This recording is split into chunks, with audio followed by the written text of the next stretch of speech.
I've never really considered myself to be a big rules and regulations kind of guy, but throughout most of my life, I've abided by the one girlfriend at a time rule. And I've been in a monogamous relationship for 26 years to the same woman, my wife, Joanne. But my first love interest was Marianne Lowenthal in second grade in Guatemala City. She had olive skin and she swam like a minnow, and I loved her. But my parents moved back to DC and I never saw Marianne again. And in sixth grade, Glide Hart and I fell in love with each other at first sight. She had red hair and freckles, and I had long hair and a headband and bell-bottoms. And I walked her home from school every day, and at the end of the year, Glide Hart turned to me and announced that we had been going together for the whole year, which was news to me. But it was good news because I loved her. And in seventh grade, the next year, she was my first kiss. But her parents moved to Minnesota, and I never saw Glide Hart again. And the pattern continued. My relationships never ended in breakups, just geographical separation. And the one girlfriend at a time rule remained, with the exception of 1 year, 1983, which we shall refer to as the juggling year. In 1983, I was 23 years old, and I packed my 77 Plymouth Volare station wagon with a dome tent, a futon, a bag of juggling equipment, and a jester's cap. And I set off to begin my career as Nicolo the Gypsy Juggler, starting at the Largo Renaissance Festival in Florida. The very first day in Largo, I met Zira. Her full name was Zira Czar, a name she had given to herself after she had abandoned her straight name of Betsy Wiseman. Zira was a hippie chick, big-boned, barefoot. She had a habit of kind of swooshing her hair back off her forehead as if to clean the karma from her so she could live more in the present. And Zira practiced all kinds of New Age healing modalities on me.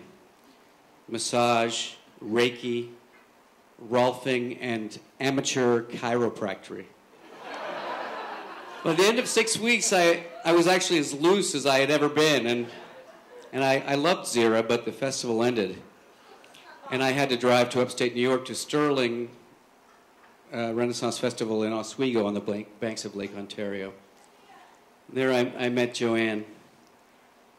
Joanne was, well, if Zira was air, Joanne was earth.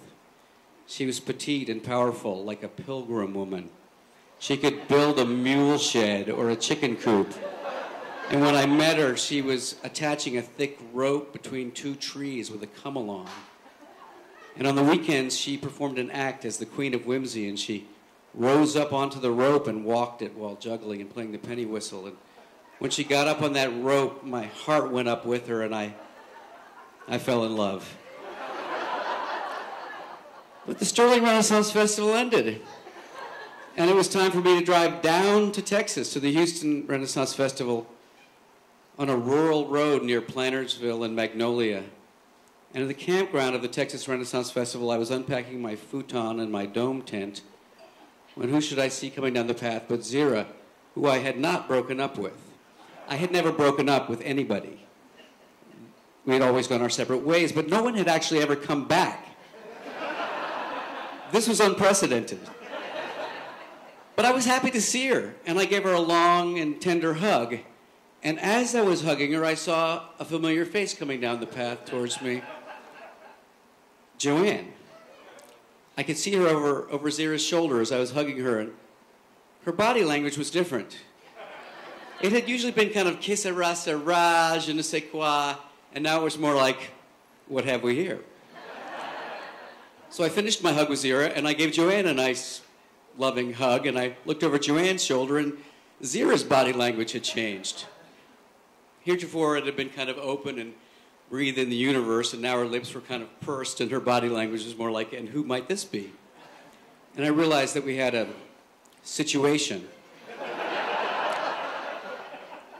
And I started thinking maybe I should just sleep in my dome tent by myself for a while until everything worked itself out. But then the rains began to fall. And it rained very hard for 1 week, for the weekend, for the next week. Joanne's pup tent was washed away, and she had nowhere to live. So naturally, I invited her into the dome tent with me and my futon. Coincidentally, Zero, who had been living in her van, flipped her van and covered it in motor oil, so she too had nowhere to live. So naturally, I invited her into the dome tent with Joanne and me and the futon. Now, as soon as I started living in that dome tent with Joanne and Zira, not only my male friends, but a lot of guys I had never met started coming up to me and engaging me in probing conversation, as if just by talking to me long enough, I could somehow impart to them the secret to male happiness. But all I could say was, what can I say? But I think today, in front of you all, it's time to reveal what those two women really wanted to do in that dome tent when the sun went down in Texas. And what they wanted to do more than anything else was go to sleep. I know, I was hoping for more of a climax too. But truth is, Joanne and Zira did not really like each other. It was kind of like a Texas standoff. And so, you know, things are just sometimes not as they seem. But I did learn something, which is that sometimes less is more.